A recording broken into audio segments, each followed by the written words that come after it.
ਕਿੱਥੇ ਵਾਰੀ ਪਾਵਾਂਗੇ ਓਏ ਆ ਭਰੀ ਮਾਲ ਦੇਖ ਕੇ ਪਾਵਾਂਗੇ ਤੂੰ ਦਾ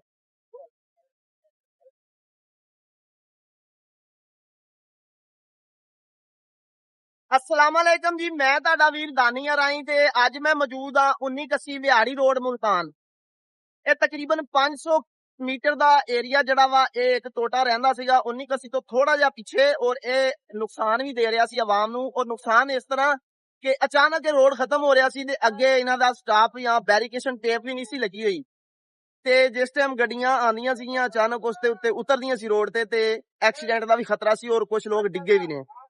ਤੇ ਅਲਹਮਦੁਲਿਲਾ ਇਹ ਟੋਟਾ ਜਿਹੜਾ ਸੀਗਾ ਇਹ ਤਕਰੀਬਨ ਹੁਣ ਮੁਕੰਮਲ ਹੋ ਚੱਲਿਆ ਵਾ। ਜੇ ਤੁਸੀਂ ਦੇਖ ਸਕੋ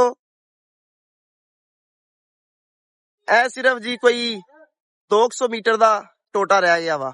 ਔਰ ਉਸ ਤੋਂ ਬਾਅਦ ਮੈਂ ਉਹਨਾਂ ਨੂੰ ਕੋਲੋਂ ਮਾਲੂਮਾਤ ਹਾਸਲ ਕੀਤੀ ਹੈ ਕਿ ਜਿਹੜਾ ਅਗਲਾ ਰੋਡ ਬਣਿਆ ਹੈ ਉਹਦੇ ਉੱਤੇ ਡਬਲ ਲੇਅਰ ਦਾ ਕੰਮ ਜਿਹੜਾ ਵਾ ਉਹ ਸ਼ੁਰੂ ਕਰਨਗੇ। ਯਾਨੀ ਕਿ ਇੱਥੋਂ ਗੱਡੀ ਲੈ ਕੇ ਹੋਰ ਪਾਸੇ ਨਹੀਂ ਜਾਣਾ, ਇੱਥੇ ਹੀ ਡਬਲ ਰੋਡ ਜਿਹੜਾ ਨਾ ਅਗਲਾ ਬਣਿਆ ਹਾਂ ਉਹਦੇ ਉੱਤੇ ਡਬਲ ਲੇਅਰ ਪਾਣੀ ਸ਼ੁਰੂ ਕਰ ਦੇਣਗੇ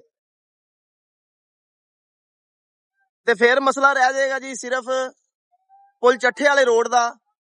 ਪੁਲ ਚੱਠੇ ਦੇ ਉੱਤੇ ਜਿਹੜਾ ਇੱਕ ਟੋਟਾ ਥੋੜਾ ਰਹਿੰਦਾ ਵਾ ਉਹਦਾ ਵੀ ਬੜਾ ਮਸਲਾ ਖਰਾਬ ਹੈ, ਉਹਨੇ ਵੀ ਆਵਾਮ ਨੂੰ ਬੜਾ ਤੰਗ ਕੀਤਾ ਹੈ।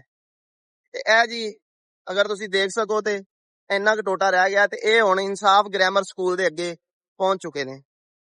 ਇਸ ਤੋਂ ਬਾਅਦ ਜੀ ਅਗਰ ਤੁਸੀਂ ਦੇਖ ਸਕੋ ਤੇ ਇਹ ਬਾਰਸ਼ੀ ਨਾਲਾ ਜਿਹੜਾ ਬਣਦਾ ਹੁੰਦਾ ਰੋਡ ਦੀ ਸਾਈਡ ਤੇ ਉਹ ਵੀ ਬਣ ਰਿਹਾ ਵਾ। ਇਹ ਵੀ 19 ਤੇ ਪਹੁੰਚ ਗਿਆ ਵਾ। ਜਿੱਥੇ ਜ਼ਿਆਦਾ ਨੀਵੇਂ ਇਲਾਕੇ ਨੇ ਉੱਥੇ ਜ਼ਮੀਨਾਂ ਸਾਈਡਾਂ ਵਾਲੀਆਂ ਨੀਵੀਆਂ ਨੇ ਤੇ ਉੱਥੇ ਇਹ ਨਾਲਾ ਨਹੀਂ ਬਣਾ ਰਹੇ, ਸਿਰਫ ਜਿਹੜਾ ਰੋਡ ਦੇ ਬਰਾਬਰ ਆ ਰਿਹਾ ਵਾ ਉਸ ਜਗ੍ਹਾ ਦੇ ਉੱਤੇ ਇਹ ਨਾਲਾ ਤਿਆਰ ਕਰ ਰਹੇ ਨੇ। ਔਰ ਬਿਲਕੁਲ ਇਹਦੇ ਸਾਹਮਣੇ ਦੇਖੋ ਜੀ ਇਨਸਾਫ ਗ੍ਰਾਮਰ ਸਕੂਲ, ਔਰ ਸਕੂਲ ਦੇ ਨਾਲ ਹੀ ਇਹ ਮਸ਼ੀਨ ਆਪਣਾ ਕੰਮ ਅੱਜ ਇਨਸ਼ਾਅੱਲਾ ਖਤਮ ਕਰ ਲੇਗੀ।